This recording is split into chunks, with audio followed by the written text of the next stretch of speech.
पर थोड़ा इंजॉय बहुत जरूरी है। तो भाई लड़की जी अरे गत काथे और छल काथे तेरी के जमाने रे और चिड़िया और गुंज वाले भैया मारे आखिरी अरे गत काथे छल काथे तेरी के जमाने रे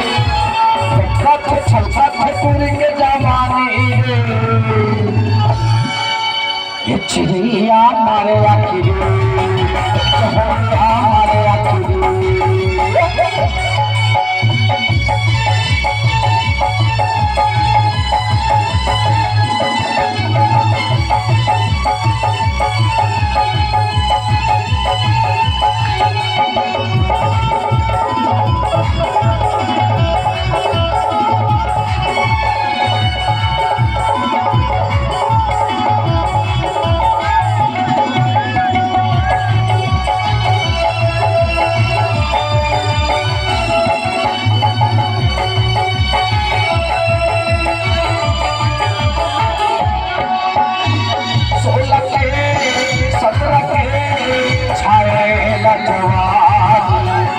ऐसे हाथ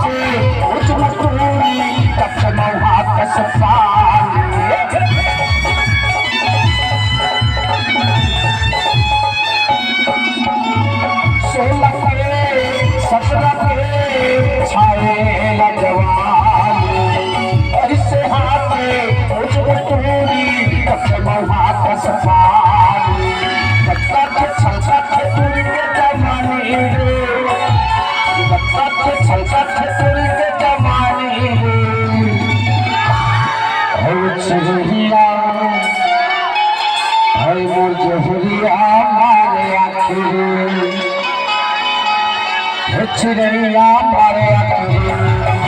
चिड़िया मारे आखिरी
संगवारी हो दुधिया वाले हम बेड़ जाम छोका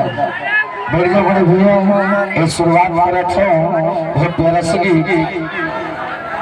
अब चिड़िया मारे आखिरी चिड़िया मारे आखिरी चिड़िया मारे आखिरी चिड़िया मारे आखिरी चिड़िया मारे आखिरी चिड़िया मारे आखिरी